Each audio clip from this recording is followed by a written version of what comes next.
Anatu si sosobare, Anatu si sosobare, Anatu si sosobare, Anatu si sosobare, Anatu si sosobare, Anatu si sosobare.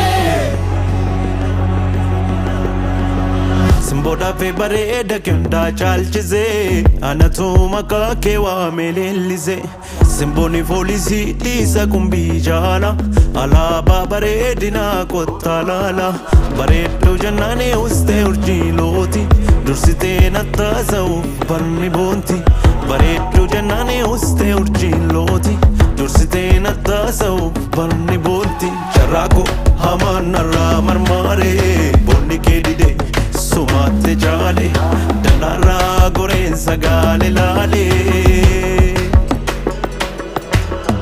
Anatu si sosobare, Anatu si sosobare, Anatu si sosobare, Anatu si sosobare, Anatu si sosobare, Anatu si sosobare.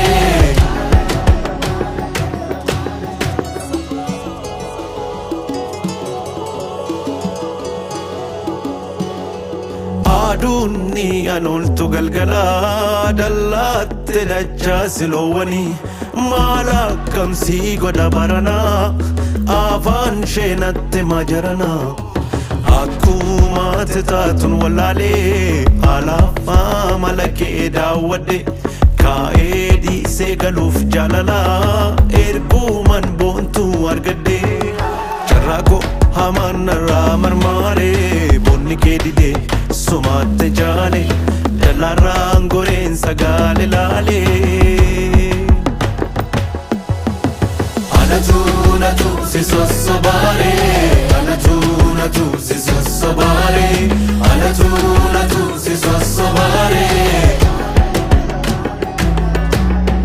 Anatu si sosobare, Anatu si sosobare, Anatu si sosobare.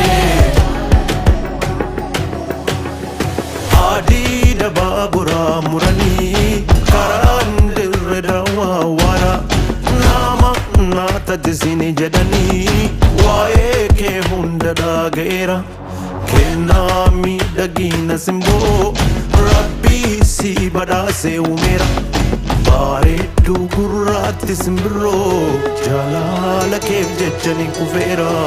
Anatu si sosobare, Anatu si sosobare, Anatu si sosobare, Anatu si sosobare, Anatu si sosobare, Anatu si sosobare. Anatu si sosobare.